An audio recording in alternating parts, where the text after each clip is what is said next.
Welcome to another edition of the Basketball Teacher Podcast.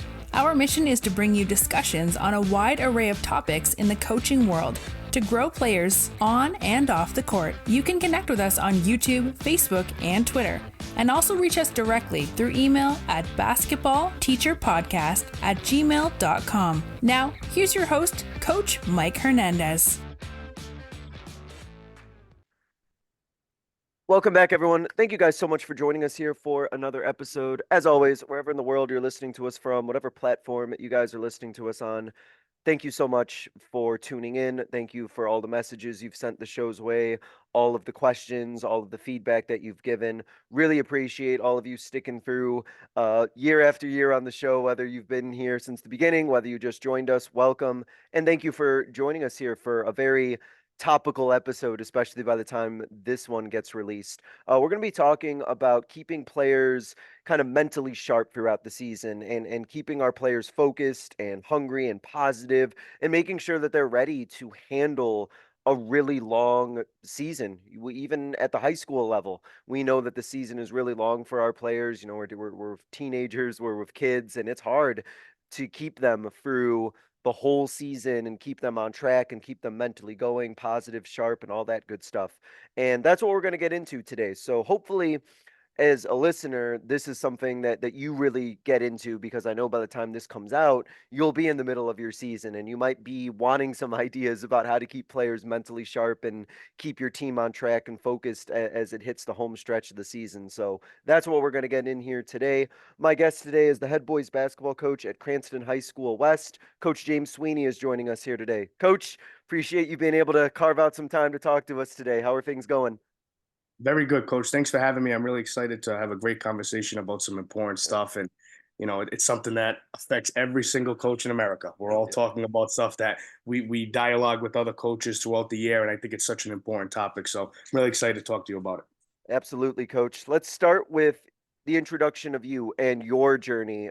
This great game of basketball. Where is the game of basketball taking you? Where's your coaching journey taking you? And ultimately, how did you end up at Cranston High School West? Yeah, so it's honestly been a very interesting path to get to where I'm at. I'm 27 years old, so I am in my second year as the head varsity coach at Cranston West, which is the school that I attended and graduated from in Mm. 2014. This is my seventh year with the program, so I was hired as the junior varsity coach at 20 years old, and it was a dream come true. And it was kind of a job that came up and was unexpected. And I had started coaching young. I didn't play at Cranston West. I didn't play in high school, which is kind of like a different path for a lot of these coaches that I play against who played were high level high school players, high level college players. And I'm just sitting there saying, well, I was the kid that played, rec travel and CYO as a kid. And I just wasn't, big enough, strong enough, athletic enough to have that career as a player. But I love the game. And I started coaching very young. And I think, for me, it's always been a battle on my journey of dealing with, there's a lot of people out there that feel, well, because you didn't play at the high level, you can't teach it. And I would say I'm on the complete other side, where I know a lot of high level players that cannot teach, that cannot coach. So I've used the time that I've lost as a player to learn the game from a coaching standpoint, and learning about culture and learning about building relationships, and obviously learning and building the X's and O's. And I have a fantastic staff around me with great experience to help when it comes to that. So I'm younger. I'm probably one of the, if not the youngest varsity coach in the state of Rhode Island. But I have a lot of experience for being younger. 7 years in high school at the JV and varsity level, to me, is a long time. And we've seen a lot of things happen over those years, and I've learned a lot from it. And I have a long way to go, but it's been an interesting path. I had two head coaches that were above me when I was a junior varsity coach. And one of them was there for 1 year, and Coach Matt Fontaine, and he was there and he left. He moved away with his family and just started a different path in life. So it was very unexpected, to be honest with you, when the job reopened again. And he gave me that vote of confidence to go forward. I spoke to the players who had supported me. And I said, okay, I want to do it. I'm like, how ready am I? I don't know. But I was fortunate enough to get the job. The city of Cranston believed in me and gave me the opportunity. And I absolutely love it. It's the most important thing in my life. Invest a lot of time into it. I'm very proud to be the head coach at Cranston West, and to be able to coach at the same school I went to. It's home. I'm 3 minutes down the street. it's the neighborhood, the community I grew up with, all the players Yeah. that I know, known watching them grow up. And it's been a fun ride and hopefully a long way to go. But it's been an interesting path to get here, but I'm very proud of it. So let me ask you, because you had that unique path. What was the process like for you to uh, learn the game from the coaching side, since you didn't come from that traditional playing background? How did you kind of get up to speed and absorb all the information you needed to feel like you were ready to coach? So I was very fortunate to be surrounded with some phenomenal youth coaches. So even in my elementary, middle school days, playing travel, CYO, rec league, whatever it is, I felt like they helped me build such a foundation of how to play the game. And I just love the way that they communicated with me. I love the relationships that we built. And a lot of those guys, when I played baseball as well, a lot of the coaches that I had growing up were just the reason that I wanted to get into it. And when my Yeah. playing days came to an end, I said, "Well, I want to be involved because still play at the Y, at LA Fitness, at the playground. Like, still love to play the Yeah, game, always playing, yeah. of course." And I'm like, "Well, I want to stay around it, and I want to help. I want to give back to the guys that gave so much to me." And that was really the purpose I got into coaching. I started volunteering. I started coaching in the rec league. I started coaching in CYO at probably 15, 16 years old. Just volunteer my time as an assistant. Then at 18, I got my own rec league team. I thought I was like coaching the NBA. I thought it was amazing, Hmm. being that young and having that opportunity. But a lot of those guys just, motivated me to want to be like them. And once I got into it, because I'm a very big competitor and I love building the relationships with the kids and watching them grow and watching them learn, there's just nothing like it. When you put a lot of time invested into a kid and you see them get better, you see them smile, have fun, enjoy the game like I did, that's the purpose of why I do it. And I just feel like the people that I had in my life, the mentors and role models that I had, were the reason that got me to where I'm at. And then it just became work ethic. I watched how hard they worked at. I watched how much time they put into it. And then I said to myself, well, if I'm going to be anything in a coaching standpoint, I have to work extremely hard. I have to, learn as much as I possibly can. So I surrounded myself with good people, good quality human beings, and good quality basketball people that really helped me along the way. Yeah, I can't stress that enough, and you're a testament to that, having that coaching network or that coaching family that you can come to. I don't know how you could do this job kind of in isolation or by yourself, to have resources and people to talk to and have people that you trust around you to build you up and build your knowledge base, man. That's Mhm. invaluable. So that's awesome, and I'm sure there's so many of those people you still keep in contact with today. Absolutely. Yeah. So many of them that still support me and support our program and come and watch and still people I rely on. Like Hmm. I love having people that I coach with or people that I played for come to a game and they're the first person I call after the game because they're fresh eyes. Like I see the kids every day. Our assistant coaches see the kids every day. I want to see from them, what do they see? Are they seeing the energy? Are they seeing the passion? Are they seeing what we're trying to do from a culture standpoint? Yeah. And it's good to hear from them from an honest perspective. Hey, you're doing well on this side, but you're not on the other. Like I want to hear that. Yeah. Those are the people I trust and I believe in who tell me if something's going well or something's not. And that's how you learn from it. I'm Yeah. open to constructive criticism any day. We're all learning. We're all trying to get better.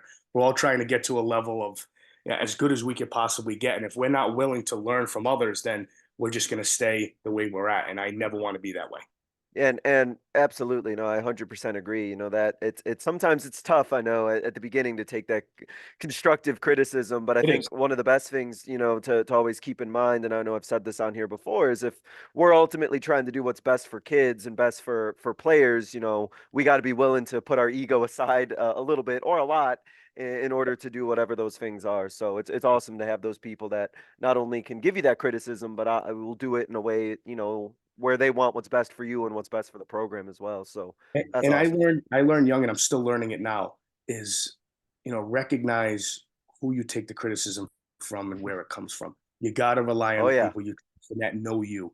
Because if you're listening to people that don't know you, they don't know what you're about, they don't know why you do it, they don't know what you do in practice, then it beats you up. And I've been there, especially being a younger coach. You hear the noise. You hear the people that say, well, you shouldn't be there. You don't deserve the job. It should be somebody else. You shouldn't be doing this, that, and the other thing.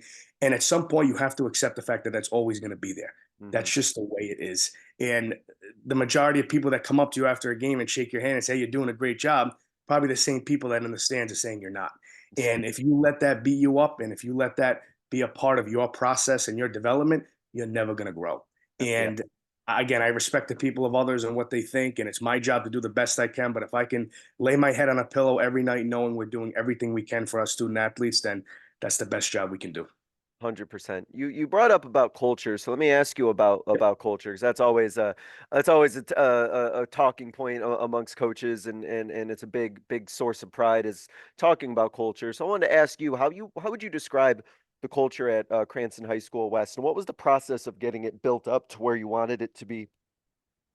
Yeah, so we go by the motto of toughness and togetherness. And we kind of base that off of the feedback we got from our players.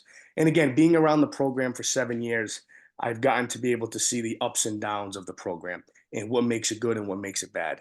And a lot of conversations from what our players had told us of who they want to be and who they think they were. Because the reality is the culture starts and ends with the players. As much as we enforce it as coaches and we hold them to a standard, it's their program. I make it very clear to them that even though I'm the coach here, this is for them. They are going to decide how Cranston West basketball is going to be, how we're going to play, how we're going to be viewed, the type of team that we're going to be, the personality that we have, the work ethic that we have, the passion, energy, etc. That's going to be with them. And as we're going to support them in any way possible. And they were the ones who really made it clear they wanted to be a tough, connected group. And we have a lot of togetherness in our program. We have a lot of kids that care a lot about each other. And I think probably one of the most impressive things about our group this year is how much they care about not only each other, but they truly care about the program. Mm, And like, it's not a senior's responsibility to really care what's going to happen next year or beyond, but they genuinely do. They work with the freshmen, they work with the JV, they build the relationships. They genuinely care that they're leaving a mark that when they leave the program, it's going to continue to get better. And I think that goes to show the culture that we're trying to install. And everything we do is just a togetherness, connected mindset of, it's we, not me. And the toughness aspect comes a lot more mentally and emotionally than it does physically. Obviously, we want to be tough on the court. We want to be physical, yeah. but we have to be the toughest team mentally and emotionally every day. And it's not just about being tougher than the other team, being tough than we were the day before, getting through the holiday break, getting through that morning practice after Christmas Day, where a lot of guys are like, oh man, do I want to be here? I can tell you this group this year came in firing more than I've ever seen at a morning practice Nice. after Christmas Day. They were ready to go because they love each other and they love the game. And they've embraced that toughness and togetherness culture that I hope people are starting to see. But it's definitely starting to leave its mark on the younger guys. We're starting to see it with our JV and our freshmen, even in our lower levels with travel and middle school. We've involved them a lot running youth camps in the summer, and we promote it in our gym. We put it up on banners, toughness and togetherness. We put it on our gear, and that's just what we want Cranston West to be known as. But it's our players who are the ones that are pushing it, and they're representing our program very well. Yeah, when you got the players who believe, and you got the players who have bought in, man, and they play for each other, and I know you know this, how much easier and how much more enjoyable it makes our job when you know that they're playing for each other, and they want success for each other. Man, it just makes it so much easier to get everyone on board and get them to listen and pay attention, because they want to be successful, not just for themselves, but for their teammates and for the whole program itself. Now you hit it on the head with the enjoyability. And obviously from a coaching standpoint, we love it, but you can't deny your emotional feeling when you have certain groups. We have a group this year that you wake up every morning, can't wait to get to the gym. You can't wait to get to practice. You can't wait to, and it has nothing to do with we have a good team. Don't get me wrong. It's nothing to do with talent. It's the type of personality that Mhm. we have. And it's senior led, senior driven, but there's no egos. There's no, mega personalities in terms of, oh, I got to get my points. I got to get my stats. They don't care about that. They care just as much about seeing their teammates succeed than seeing themselves succeed. And there's a lot of sacrifice that they've done this year, because we have 8 seniors. So there's only so much playing time to come around. And we've had a clear meeting with all of them and what our expectations were. And they've handled it so well and so impressive that I just think there's such a good feel around the team. And I think when you have that togetherness, that gives you a chance to win. When it gets tough at the end of the game, when you're playing your fourth game of 4 games in a week and you're getting to the end of the game and you're tired, it's the mental and emotional just willpower of pushing each other. So when you have your teammate come up to say, hey, you got it, man, go hit this shot, go get a stop. that just puts you to another level in this sport. No matter what the level is, I don't care if it's NBA, college, high school, or rec. When you have your teammates pushing you and motivating you, there's no better feeling in the world than that when you have people around you that actually genuinely love you and care about you. And that's the culture that we want to build. And these kids are doing, like I said, a phenomenal job of it. Yeah, that's great to hear. I mean, I can just tell by your voice and the way you're talking about it. Like I can hear the excitement. Awesome. So that's great.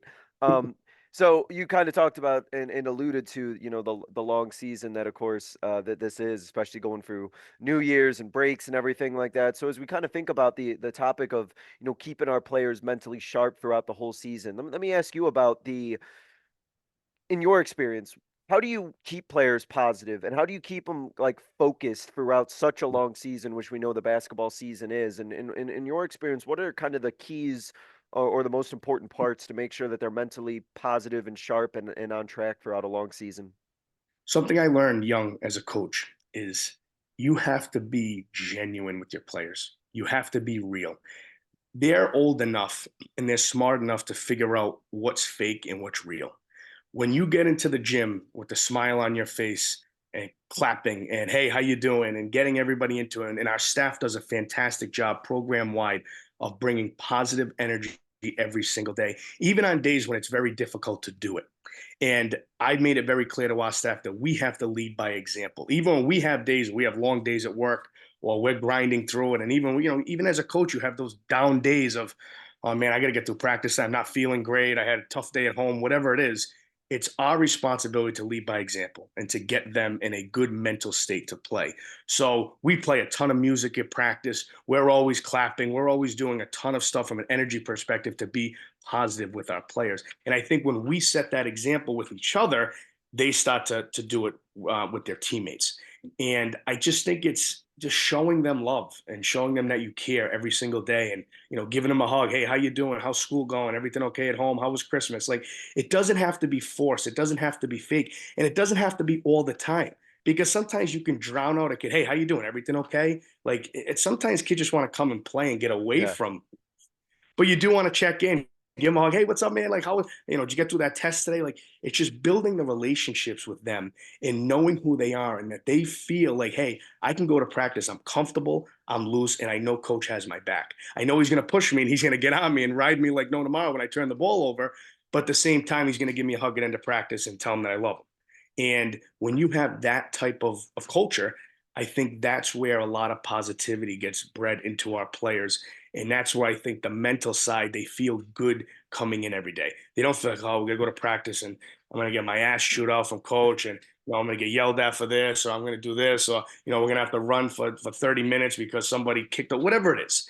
And I've seen teams like that. I've seen players that dread coming in every day. And that's always been my number one goal, is to give the best experience we can possibly have. And if kids want to be there every single day and they're excited to practice, they're excited to play, they're excited to be around the people in the gym, then to me, that's where success starts.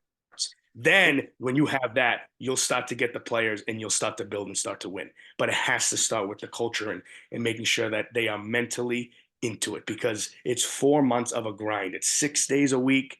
It's film sessions, it's scouting, it's practicing, it's playing. There's so much that goes into it that a lot of people don't get. When a kid Mhm. goes to school from 7:30 to 2 p.m. and it gets on a 2:30 bus for an hour bus ride and gets home at 10 o'clock. Well, when does he do his homework? When does he eat? When does he sleep? And you do that 3 times a week and you do it for 6 weeks. That's a mental grind and toll on a kid. So you got to keep life positive. You got to push energy into them, make sure that they feel like they belong, feel like that they matter, and that there's a reason that they're in our program. And I do think we do a pretty good job of that. And one of the things that you hit on that I think is really, really important, and I know it's hard sometimes, is as you mentioned about coaches keeping their positivity up, because we, we get in situations where we get really, we can get really frustrated about maybe the way that we Okay. played the night before, or we got players who are maybe they're underperforming, or like you said, you got other stuff that's kind of on your mind, or you just feel like things are sluggish, and like for you as a coach, how do you kind of make sure that you yourself are always like positive and bringing energy and not letting things, from the previous game or whatever kind of linger? How do you kind of make sure that you yourself are kind of emotionally in check? I think the experience that I've gained and probably one of the things that I've grown the most as a coach is having perspective, having a true understanding of what it's like to be in the shoes of a player, but also having short-term and long-term mindset of what you want your team to be. I'm a very emotional and passionate coach. I'm one of those guys who's going to roam the sidelines. I'm going to yell. I'm going to clap. I'm going to be a cheerleader like no tomorrow. I'll do it very respectfully, but I root on my guys.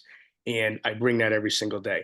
And it is tough when you have those days where it beats you up. And I've let, as a younger coach, my emotions take over in terms of I would get down about things. If I see that I can't get through to a player, if I see a player not giving everything that I want from them, or if we're just, I get an email from a parent in the morning and then I got to deal with administration in the afternoon, then I got to go to practice and a kid walks in late, and you just start to accumulate all those negative things and they can beat you up. And I really let that bother me when I was a younger coach. But as I've grown and gotten the experience, it's just changed my perspective of understanding of what role I'm in.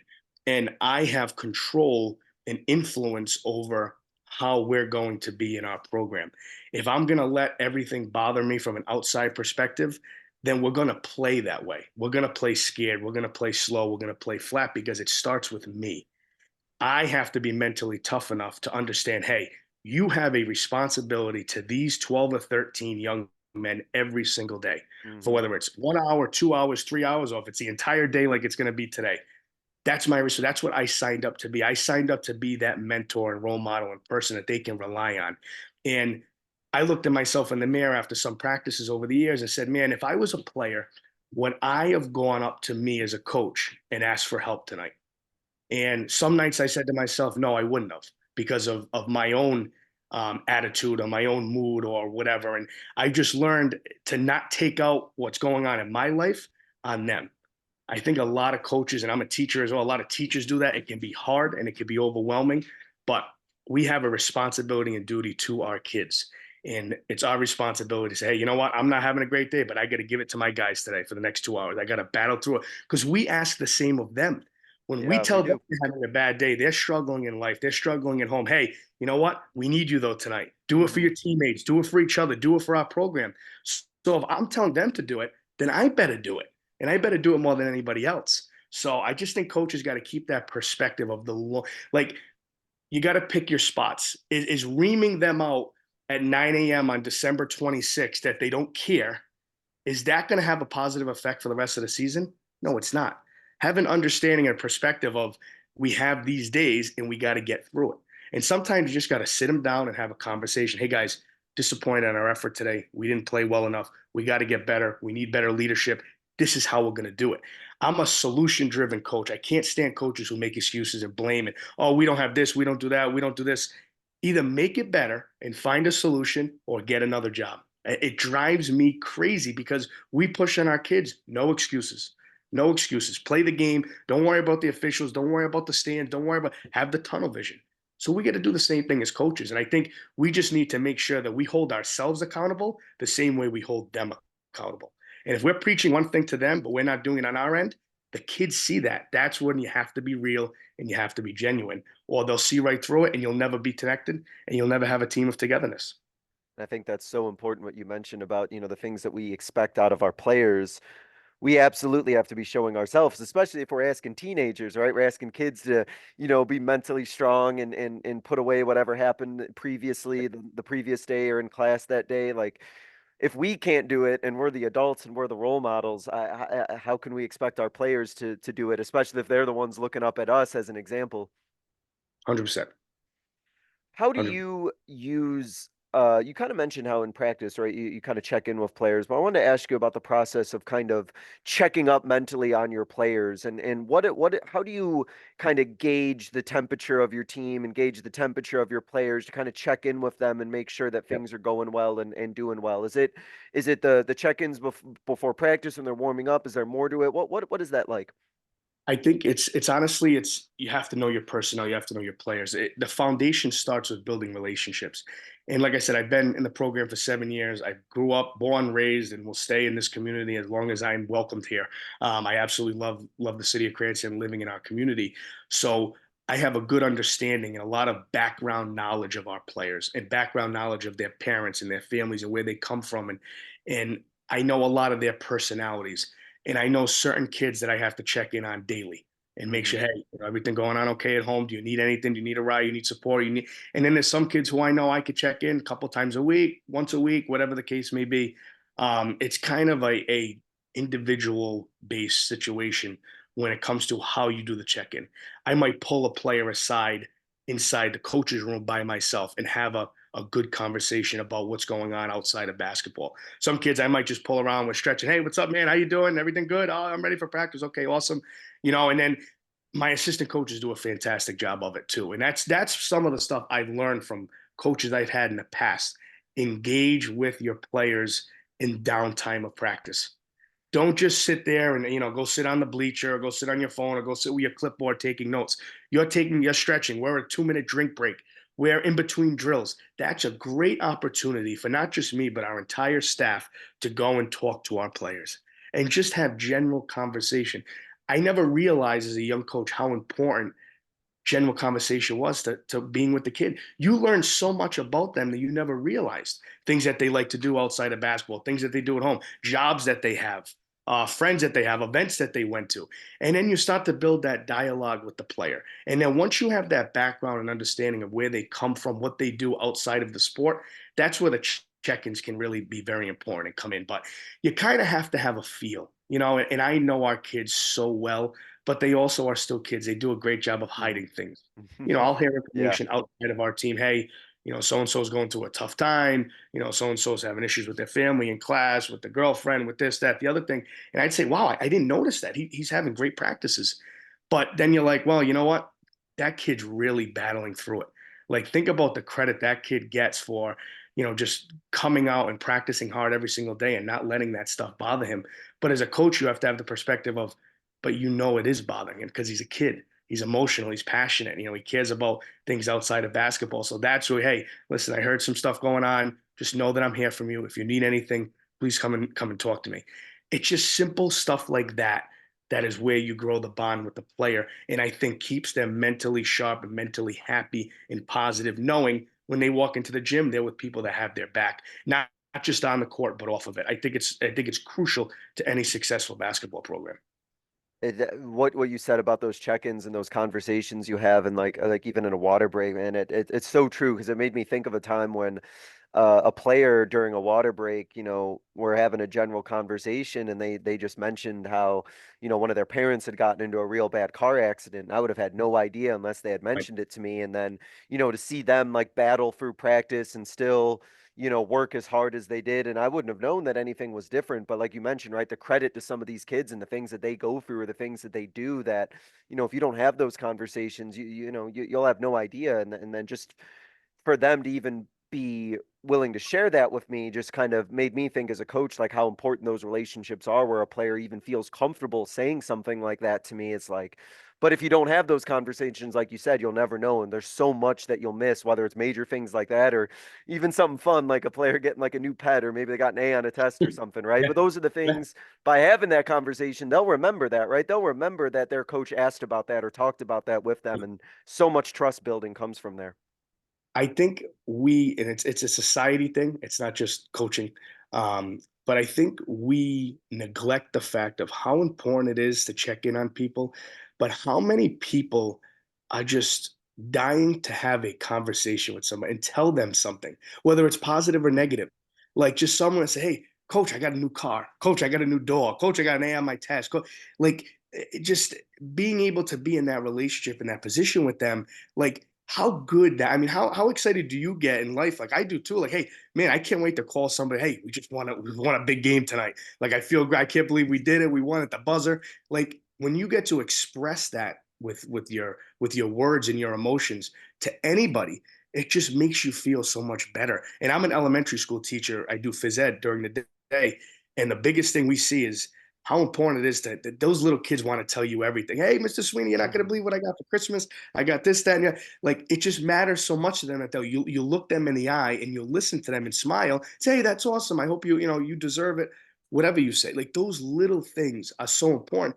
And sometimes we neglect it in high school because, they're kids, they're 16, 17, 18 years old. They're fine mentally. We don't have to worry about but we don't realize, between anxiety and depression and mental health and illness and all the stuff that is going on, we just think kids are immune to it Hmm. because they put a smile on their face and say, hey, well, the kid's the best athlete in the school. He does this. What does he have anything to be upset about? Well, have you talked to him? Have you listened to him? Maybe deep down there's stuff going on with them. So I just think that regular conversation of just looking someone in the eye and listening to them, and just listen to how proud they are of themselves, or if they want to vent about situations, how much better that's going to make them feel by you just being the person who's there for them to listen. And again, I think that's something that we all could do a better job of in life, but I think it's such a major responsibility we have as adults and especially as coaches. Yeah, 100%. Really well said. So, along with keeping players mentally sharp, of course, there's the basketball side to it, where players mentally are still learning the game and trying to make sure that they can go throughout a whole season, continuing to learn, continuing to prepare for their opponents, knowing how to execute mentally on the X's and O's side. So, on that side of things, how do you make sure that your players are staying sharp mentally with the X's and O's and the basketball stuff, as well as continuing to learn and continuing to grow throughout the year? Yep, and we probably have this conversation every single day as a coaching staff, every single day, because every group is different. There are things that I could do last year that I can't do this year. There are things I couldn't do last year that I can do this year, whether it's from an X's and O's standpoint or even from a teaching standpoint. We have a very self-motivated focus group, okay, when it comes to our varsity team. There are things that we can dive into that are complex from an X's and O's standpoint that they are able to handle and execute. Not every group is like that, but we use the word simplicity every single day. How can we make life simple for our players? That's our responsibility. And when people think simple, they think basic, and I don't want to use the word dumb, but like it's not saying that our concepts are basic, but it's just making sure that we get to the point. What are we asking from our players? If we have a center and his responsibility is to run net to net, rebound the basketball, pass to an outlet, make his layups, like just keep their life simple. What do we when we take them off the bench and we say, hey, you're checking into the game? How can we make sure that that player is fully prepared for the position that they're going to be in and what we're asking them to do? And I think it starts with developing their skill level for sure. I think what we learned the last couple of years as a varsity staff is if we don't develop skill wise, you're never going to be able to take the X's and O's to the next level. Because if you can't execute, you can draw up the best play in the world. If you don't have the skills from the guys to do it, it's not going to happen. And I think we've really hit on the development of skill as the year goes on. But we have a binder and we have a system where we're going to put a certain package of plays or a package of philosophy in each week. And we're trying to build it so when we get to the end of the season, into January, early mid-February, that now we've fully implemented our system. But it takes a step-by-step approach. If you throw everything out there, this isn't, I watched Dan Hurley a ton, even though I'm a huge Providence College guy. But I see a lot of the stuff that he ran for UConn in the NCAA tournament. You sit back and say, man, we could never do that stuff. But they didn't just throw the book at those guys. He took it one part at a time, and they grew as the season went on. And that's our job from an X's and O's standpoint is how can we develop step one into step two into step three? And we can't move on to the next thing Hmm. until we master what we're trying to accomplish. And I think when you do that, these kids are smart. They're bought in. They're intelligent. But you got to teach them the right way. They have to understand. They have to be willing to ask questions. They have to trust you that you're doing the right thing for them. And they have to trust you in terms of, hey, coach, I really don't understand this. What is my responsibility on this play? And I think our players do a great job of it. We communicate with our players. I communicate with our captains every single day.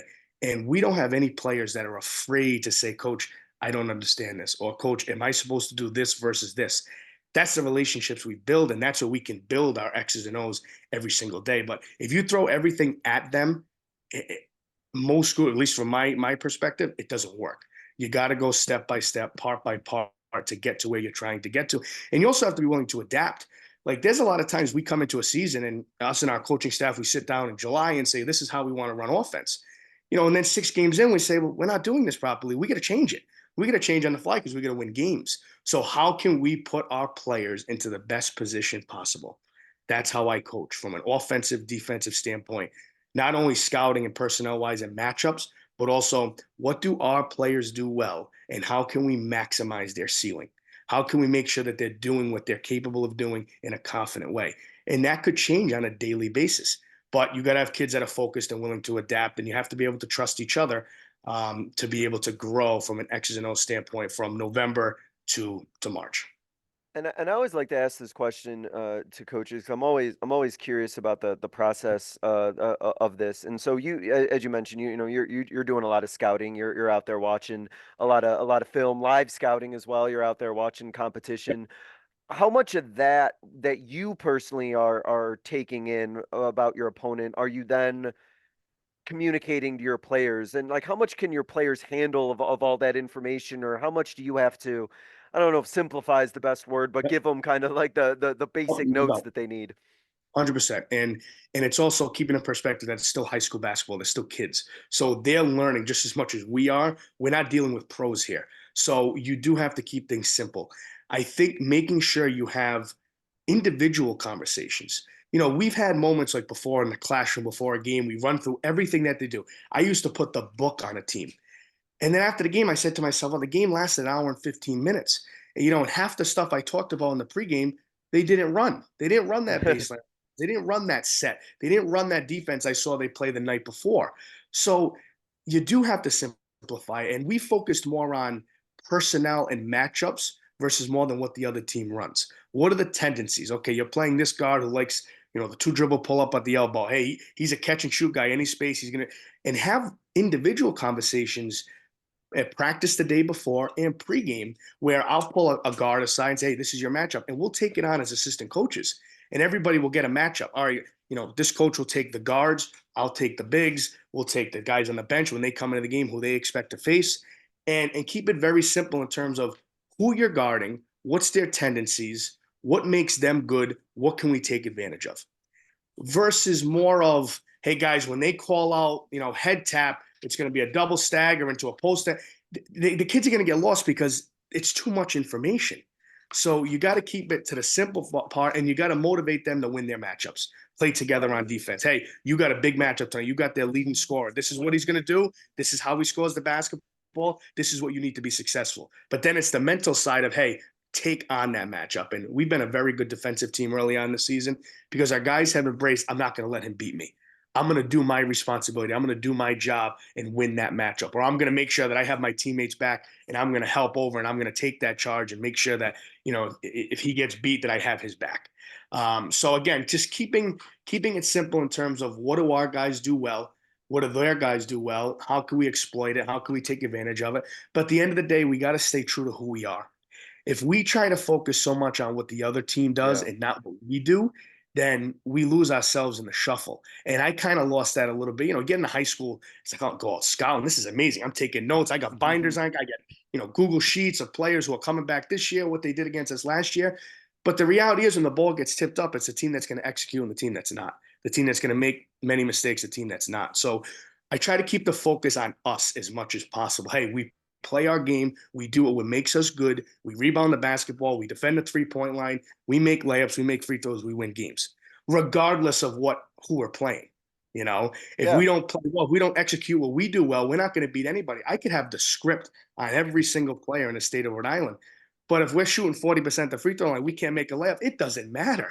You know what I Mhm. mean? So that's where it's just you got to keep your focus on your players. Keep it simple, but you got to use information.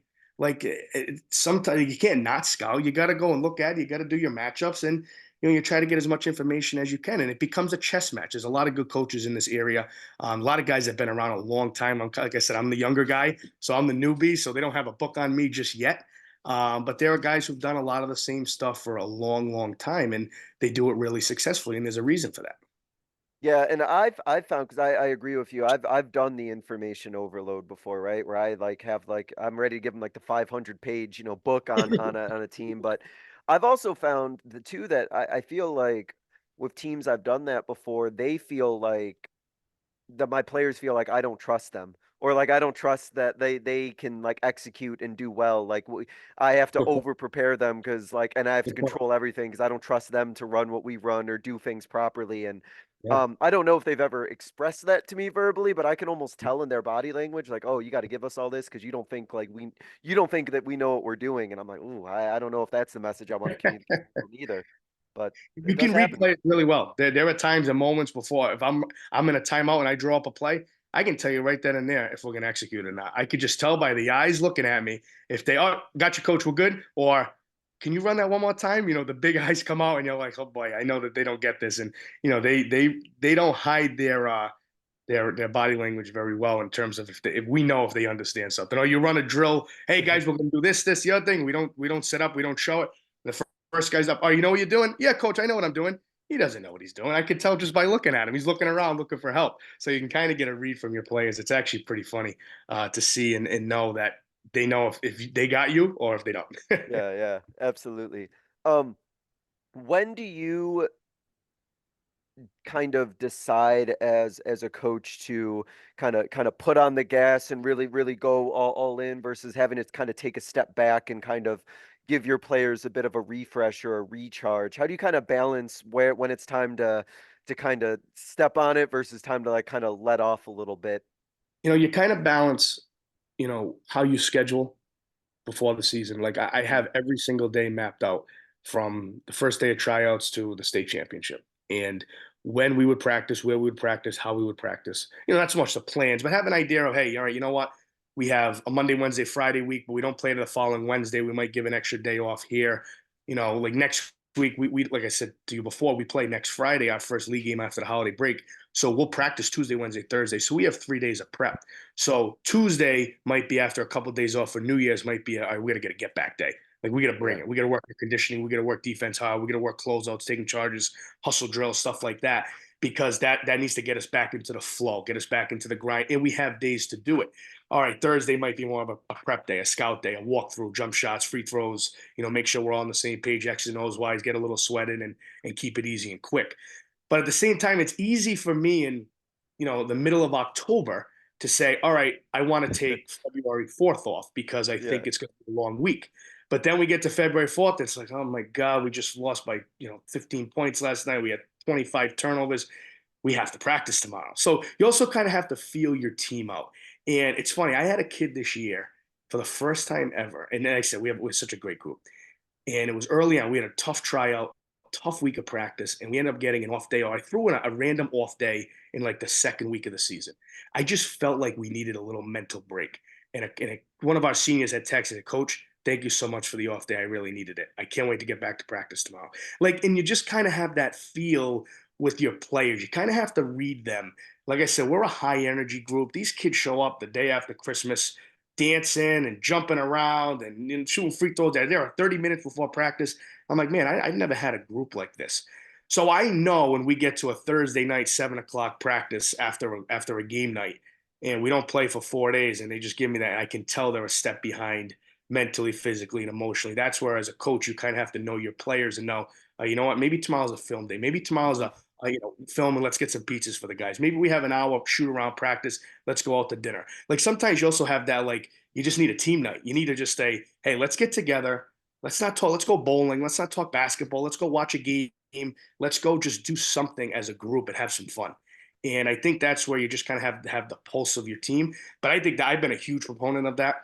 We do a lot of team breakfasts. We went to a Providence College basketball game together as a team. We've gone and watched different college games. I've had them over my house. They played, cornhole, can jam over the summer. We have a spread of food like that. The outside of basketball stuff is so important to use as not just a team bonding, but also like a breath of something else. Because our relationships with our players are more than just X's and O's. They're more than just our basketball team. It's our family, and we got to treat it that way. So I think throughout the season, you kind of have to have a pulse as a coach. Hey, you know what? We're not practicing tonight. Let's go get dinner. Let's go have some fun. Let's kind of get our energy back, our legs under us. It's been a long week. We just got hit with a foot of snow. We've had 3 days off of games. Let's just go to the gym, have some fun, and do something different. So you got to adjust on the fly though. Every day is different. You don't know what you're going to get in high school. There's no doubt about it. Yeah, and I think that goes into the part that we kind of talked about earlier, right? About being connected with your team and just knowing them well and just being able to see exactly where it is where it is that they need and where it is that they're at. And those days, and you know this too, those days where they can either watch film or just kind of have that off day or do something a lot lighter, is they're going to get a lot more out of that, I think, than trying to push them through a real hard practice. Like, you may want to practice with them, but you ain't going to get anything out of them when you can just tell that they're done. And then I think as a coach, you're going to get frustrated. The players are going to get burnt out, and you're going to lose a lot more than if you just kind of give them that little bit of time to kind of recharge and give them that break. 100%. What about, let me ask you, this kind of came to mind. What about during a game? I'm curious about keeping players mentally focused. Every game is different. There's gonna be times, of course, where you're gonna get up and maybe try and hold on to a lead. There's gonna be times when you're down and trying to claw back. What do you kind of teach your guys about kind of staying mentally focused and sharp throughout a game, no matter kind of what the situation might be? Yeah, I mean, we try to preach next play mentality. Okay. In this sport, if you're going to hold your hat on a make or miss shot, then you're going to have a really tough time playing at this level.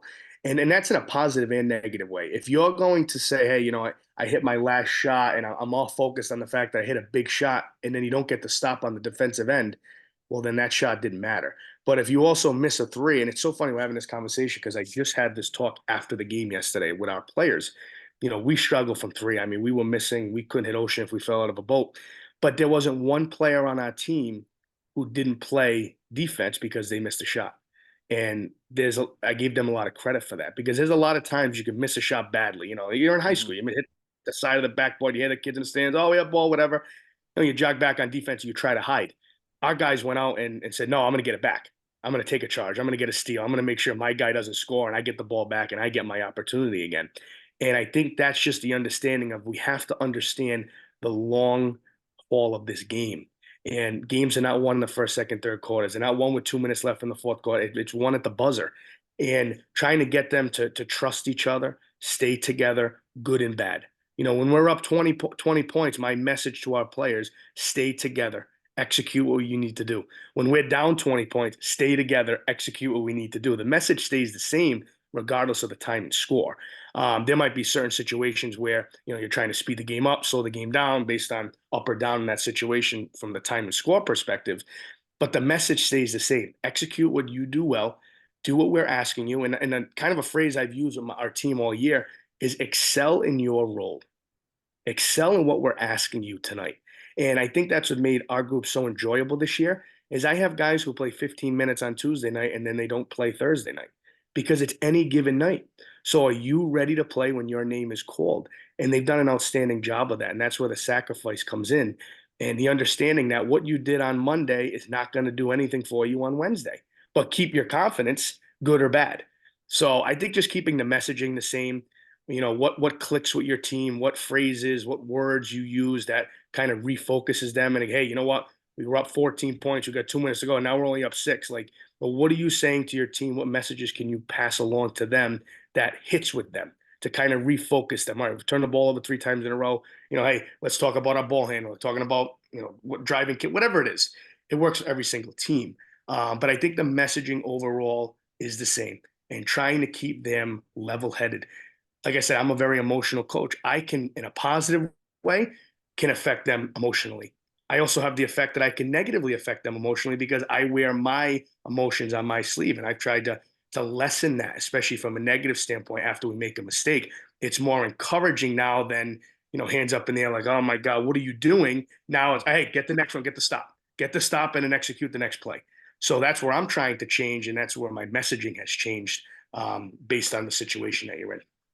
And I know that could be hard because I know as a coach, if you wear, right, your emotions on your sleeve, you kind of instantly want to react to something, right? Or there's something that like your body language or something you initially want to say, but like it's almost like we've talked about a few times, right? As a player, you want your players to have that next play mentality, but I think as a coach, it's just as important that we do as well. Like we got to shake things off and there's stuff that obviously we're upset about or don't want to do, but I think I know, unfortunately, as a coach, I've said something after we've maybe given up a basket that I know we shouldn't have given up. And I say something Mm. that's kind of negative, and I can just see the way that our Yep. players are now scared of making another mistake. And then they play real tight or they play real tense. And then, of course, I guess you can guess what happens. They make another mistake, and then things kind of spiral from there. And I think as a coach, and it sounds like you kind of have that mentality of like having that like forgiveness and understanding that these mistakes are going to happen, but how they respond afterwards. And I, as a coach, I know I think still sometimes that's a bit of a hard habit for me, as I kind of want to, instantly react to something negatively, but having to kind of bite my lip and just move on to the next play is so much better for the players, I think. I think this is the one of the hardest things when it comes to mistakes and freedom and how long is the leash with your players, right? Because the fact of the matter is every kid is different. We see on a daily basis as coaches the habits that they have, practices and games. Okay. And this goes back to kind of if you're a parent, you're a spectator, you're a fan, you come to a game and you see, all right, this kid's turned the ball over 3 times in a row. We're going to get somebody else in the game. Well, I know at practice we've talked about it, and we're going to give them the freedom of the next play because he's our guy, and we trust him, etc. Then someone comes into the game, makes a mistake, comes out of the game. Well, why does that kid get benched after one mistake, but the other kid had 3 turnovers? He doesn't. But you don't know what we see every single day. Maybe that's a mistake that has happened every single day in the last 6 practices. And we've made it clear, hey, we're not going to do this anymore. We're not going to do this specific move. We're not going to pass this way. We're not going to dribble this way. We're not going to do as your responsibility is to not, you're a big, don't put the ball on the floor when you get the ball inside. Every single day you preach it. He comes in the game, puts the ball on the floor. We take him out. We're not punishing him. We take him out because we're going to reiterate what have we been working on and talking about, and you got to hold them accountable. So that's the balance of, all right, I'm going to let my guys, I'm pretty good at, I let guys go. I'm going to give them the freedom because I want to give them the confidence because I trust and believe in them. But you have to hold them accountable because at some point, if they're not doing what they're supposed to be doing, if they're not doing what you've asked, well, now you're hurting your team because you're not giving the guy behind him an opportunity to succeed as well. So it's trying to find that line as a coach of how long do you let them go before it's time to reel them back. And a lot of that is dependent on what you see at practice on a daily basis. And that's why it's hard. And I've kind of removed this from my own self. When I go scout a game or watch a game, I don't say anything. Even if I'm with my coaches, we'll talk about like personnel and what's going on. But there's a lot of coaches going to watch games like, oh, what's this guy doing? Why is he playing this kid? Well, Yeah. what do you know about why is he playing? Were you at practice yesterday? Well, have you been with me for the last 2.5 years in the summer with the same kid? You don't know. So it's like, but as a coach, it's hard because when a player comes to you and say, well, coach, like, Johnny's making the same mistake as Joey, but Johnny stays in the game and Joey doesn't. But that's where your culture wins. Yeah. That's where that wins over and say, hey, do you trust me? I trust you. This is what we're asking from you. Excel in your role, do your job. And when they start to hold themselves accountable and they start to hold each other accountable, you don't have those conversations anymore. And like I said, with my group this year, they're so self-motivated that they are pushing each other, even when they don't realize it. They're pushing each other. And it's not competitive in terms of I want to take your minutes versus my minutes. It's, well, he's doing his job and I want to make sure I do mine because we're teammates and we want to work together. And they're pushing each other defensively to work hard. And hey, I just took out, number 0 came out of the game and he's a great defensive player. I'm replacing him. I got to make sure I go out there and I D up just like he did. So that's where you kind of push each other in that standpoint. But it is funny as a coach, like it is difficult. How long is the leash with certain guys, with certain things, with everything? And that's just, you got to kind of trust your guys, trust your gut, trust your staff, and go with it. That's just sports. Yeah, you're giving me flashbacks, I think, of players who I've talked to who've, maybe sometimes made, but like you're right though, who maybe have made the same mistake or making the wrong, decision, and they made that wrong decision in practice, consecutively, and then they do it in a game, and you're just like, pull them out because like they know, like that they know better and they know better, but you have another player who may make a mistake, but maybe that's they weren't making that mistake in practice, right? Or this is the first time you've kind of seen them do that, and you're like, well, maybe that was just a one-time thing, and maybe if I correct them, or maybe they can self-correct, and maybe they do, or maybe they don't. But like you said, it's that culture piece, and where the players understand, how everybody isn't going to be treated the same, but they're going to be treated fairly, right? And based on the things that you see. But it's sometimes it's a tough decision. I know sometimes it is tough, but like you mentioned, right? People from the outside, they don't know, and trying to ignore all that noise, I think is really important. And it sounds like that's something you're doing a lot better at maybe than you were before. Yep, absolutely. And I think it's really difficult. Like the whole decision making and parent, you know, opinions and Hmm. like if that conversation comes into play, if I have a player come to me tonight and say, Coach, why did he not get taken out, but I did? I would make this message very clear. We talk about you. I do not talk about other Yeah. players with other players. That if you want to have a meeting, I'll have all of us in the meeting. I am as real and as honest as it gets. I will have a conversation with any player, any parent, any person. And you can agree to disagree. And I could be wrong and you could be right. But the reality is I've earned the right as the head coach to make the decision. And whether if I'm wrong and I get heat for it, I have to live with that. That's the responsibility that's on my shoulders. But at the same time, like the focus has to stay on you and your team. And it's kind of like we talked about with scouting, talked about with Hmm. just like the viewing of other teams. Like I think especially now in the age of social media, even coaches, parents, but players more than anything get so wrapped up in what everybody else is doing. And I make it very clear. I could care less what other teams do. I could care less what other coaches do. I could care. It doesn't mean anything to me. It doesn't help my program. Yes, will I learn from other coaches, learn from other teams, see what they do? Absolutely. But what they post on Instagram or what they tweet on X or what they do, and it doesn't matter to me. Yeah. Like the focus needs to stay in the 15, 16 guys that are in our gym every single day. You got to block out the noise, both positively and negatively. The focus has to stay on you and on us. And if every player buys into that idea that I'm going to focus on who I am, my game, what makes me good, how do I help my team win, but also make sure I put the team first. When you have players that do that and coaches that do that, that's how you win. Yeah. And then hopefully you have some talent. You know what I mean? Like you can That have guys helps that can too, play right? basketball, play defense. But to me, I've always been a believer if you don't have that we versus me, or that togetherness, that connection. I know I keep saying it over and Hmm. over again. I've That's important. seen teams that are loaded with ability and talent that don't win because they're not together. They're not teams. They're individuals. And I've seen teams that aren't as good and aren't as talented, but man, they play 5-on-5 as one. They are all one linked together. And in this sport, there's only one basketball. You got to be able to share and you got to be able to do it with each other. And if you do that, anybody can win. That's why the NCAA tournament, you have these teams that beat each other that you're like, how did that happen? Because that's the sport. It's a They're game of teams. matchup, it's a game Yeah. of execution. And it's not always, you don't win on paper. And one of the things we've done this year in my first meeting is I have eliminated the word could and should. I'm so tired of hearing, oh, we could be this, or we should have won this game, or we could have done. Who cares? We don't live on could have and should have. We live on who we are. And I said in my room, the first meeting we had, we are a 0-0 Division II Rhode Island classically basketball team right now. We shouldn't be anything, and there's nothing we could. It doesn't matter. You got to focus on where we are right now. Tonight we have a big game against our crosstown rival, against Cranston East in their gym. What we did yesterday when we won means nothing. What we're going to do at practice tomorrow means nothing. It's what we're going to do today, and our kids are buying into that. But it takes a special type of kid because some kids don't buy into that. Yeah. They just kind of look through one practice. They overlook an opponent, and next thing you know, you're down a point to a team that's 2-15, and you're like, how did this happen? Well, because you walked in the gym saying you should win instead of let's go win. And I think that's the mindset aspect that's very important, and it's a big responsibility for us as coaches.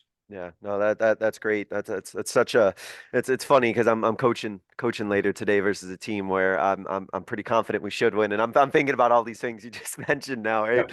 About thinking that you should win versus like going out and winning. So no, I love that, Coach. That's awesome. To wrap up, Coach, there's a couple questions I ask every guest, so I'll go ahead and start with this first one here, which is thinking back on your coaching career. What is a moment from your coaching career that you think the listeners could learn from? Well, I mean, there's just there's so many of them. There really are. One day, and I'll make it a short story. One day that stands out to me more than any other in my coaching career. And one of my assistant coaches, Josh Macera, who's my associate head coach, he's my right hand, left foot, right. He is the best assistant coach around. He's going to be a hell of a head coach when he makes a decision. I hope he doesn't do, which is move on from me. But he's been with me for my entire run at Cranston West, and I'd be lost without him.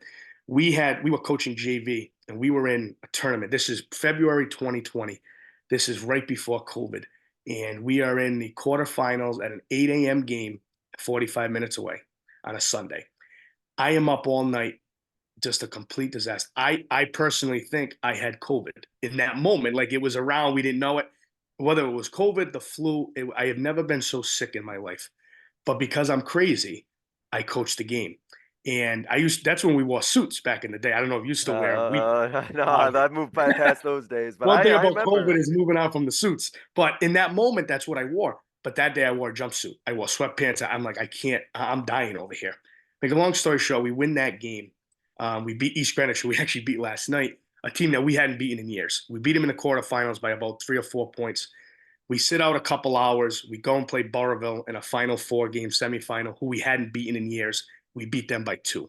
We're going to the championship. We have like 3 hours off. Me and him go out to lunch. We're sitting at cellos. I'm literally laying down in the booth like a little kid, eating soup. I'm taking meds. I'm doing everything I can to try to survive. I'm sweating. I'm dying. Yeah. We end up going to the championship, and we're up 2 at half. We end up losing by 6. It was a 3-game day, and our players gave everything. We had a kid go head on the bleachers, went to the hospital, got stitches, came back to the finals. Said, Coach, I'm playing. I'm like, you're not playing. Get out of here. You know what I mean? But that day and that group was just so connected. And that was where I felt as a coach how important it was that when you have a team that believes in each other, that plays together, that plays connected, you can accomplish anything. And it felt so good that day, as much as I felt terrible from a physical standpoint. We kind of beat the teams that we hadn't beaten before. And what I learned that day is to trust the process. And we're right in the middle. Like, being my second year now, we're trying to do things we didn't do last year. And there's going to be things next year I want to do that we didn't do this year. And I learned as a coach in that moment, driving home on the bus, of just, you got to believe in yourself, and you got to believe in the process of what you're doing, and you're doing it right. And if you're giving everything you have and you're getting the kids to buy into each other, you're going to have a chance at this thing. You're going to, at one of these, and it was such a special day because it Mhm. was a day where everything went right. As a coach, you're like, man, you draw up a play, it works. We get the stop, we call the timeout in the right spot, we hit the big shot, hit the big free throw. We end up losing the championship. Like I said to it, I think the team went undefeated. They were phenomenal. Um, but it was just one of those days where it's like, as a coach, you sit back and say, man, I've made it. We've done it. We're here after getting beat up after a couple of years. First year we did it, we lost the Mhm. first round by 30 points. And it was just that moment of believe in yourself as a coach, believe in the people you have around you, and trust the process that you're in. And just let everything else fall into place. You can only control so much. But that day, I will never, ever forget every minute of it, because I learned so much about me. I learned so much about my assistant coach. I learned so much about I learned so much about just the journey that we're on as coaches, and just it's a day where I look back and say, that's the reason I do what I do.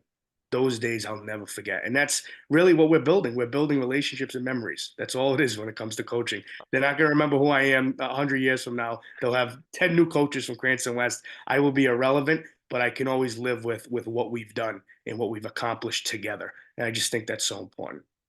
Yeah, I mean that's I just can't I can't imagine. It's hard enough for me to coach when my nose is running a little bit or I have a little bit of a cough. I can't Wow. imagine Listen, sweating through the I checks. I am a psych. I heard someone yesterday tell me, I don't know, some coach was hurt or something. Someone had told me someone got injured and they weren't coaching. I'm like, you would have to pull me out to miss a game. Like, I'd have to be on my bed to a point where I can't even stand up. I'll coach in a wheelchair. I'll coach on a stool. I'll do whatever I have to do to get out there. As tough as it is, but those are those days you got to battle through. Yeah. But that's when you love what you do and you love doing it with the people you're around.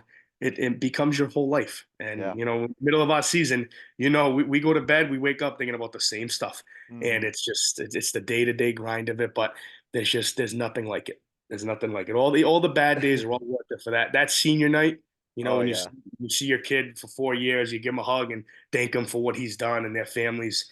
Those are the moments that you sit back and say, man, this is why you do it. And like I said, the Absolutely. story I just said, that's one of those days. And then some of those days you go home, and I know you feel it, and you sit on your couch, you watch it, and you're like, what the hell am I doing, man? Like, why are we doing this? Like, I don't make any money off of this. All the money I make is in the program anyway. You know what? I'm gonna buy some new basketballs. I want Yeah, to put up in the gym. I want to do this. And next thing you know, I don't make any money off of it, but I do it because I love it. And those kids are my family, and I love them to death. And I do anything absolutely. for them. I wouldn't change anything. That's awesome, Coach. To wrap up, I give every guest kind of what I call a 60-second soapbox, but I don't time you, so don't worry if you go longer than 60 seconds. But I do that to kind of let you have kind of a final thought, a final message about anything basketball or coaching related that you wish, just kind of a closing thought or something that you want to leave the listeners with. And like I said, you can kind of take it in any direction. So, Coach, Yeah. I'm going to go ahead and open up the floor to you, and I'm just going to go ahead and let you take it from here.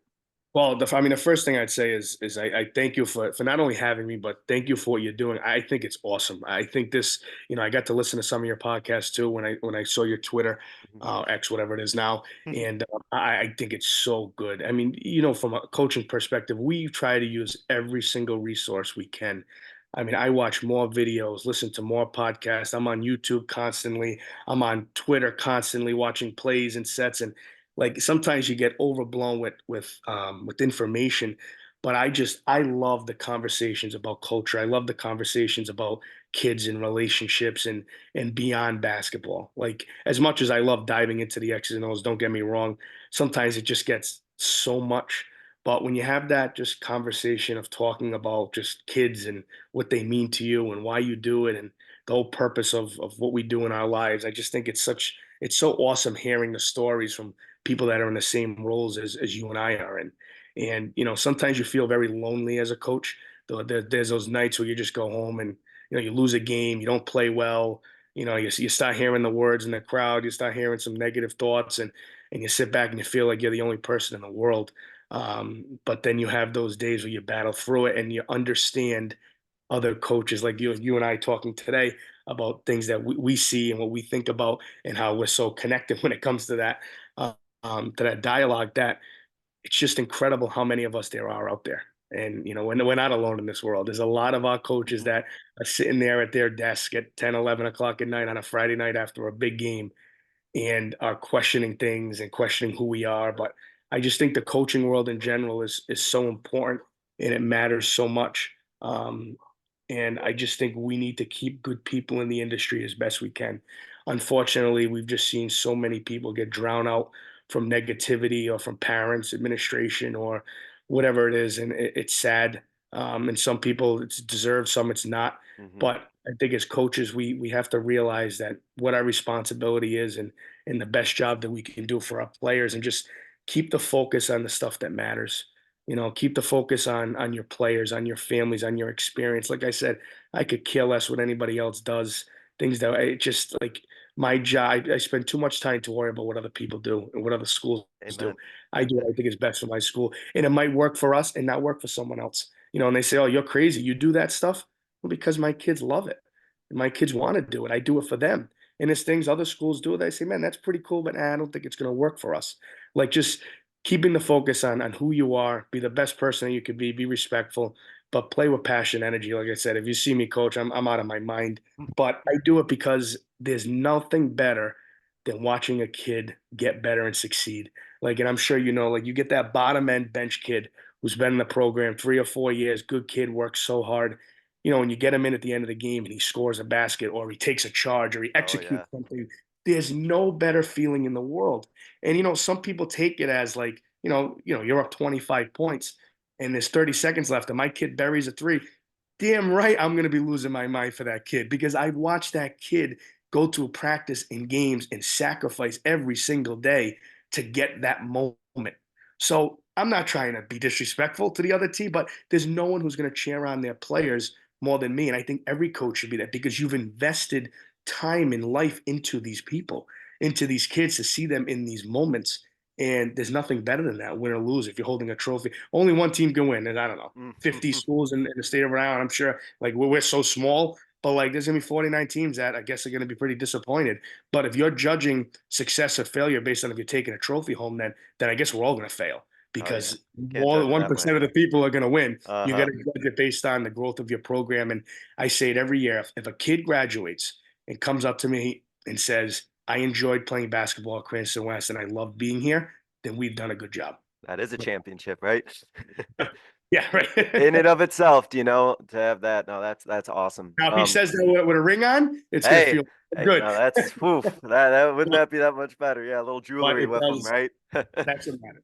That's Coach, the stuff that I take home with it. So yeah, Coach Sweeney, this has been phenomenal. I really appreciate you being able to thank you. spend some time talking about just basketball, your program, the mental side, and working with players, keeping them mentally sharp and focused. It's been a lot of fun. It's been rejuvenating to me as I think about the game I got to coach later. I know you got one later as well. So Yeah. this was great, and personally for me to hype me up as well, and I know the listeners enjoyed it as well. So best of luck tonight, Coach. Best of luck going forward, and keep doing what you're doing. You're doing such a great job. Thank you. Thank you, Coach. Keep going with everything you're doing with the podcast. I love it. I'll be listening, not only this one, but moving on.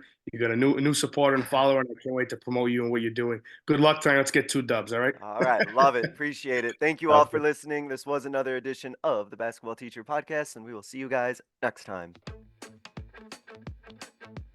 Thank you for listening to another edition of the Basketball Teacher Podcast. Make sure to connect with us on YouTube, Facebook, and Twitter, or reach us directly through email at basketballteacherpodcast@gmail.com. Take care, be safe, and we'll see you next time.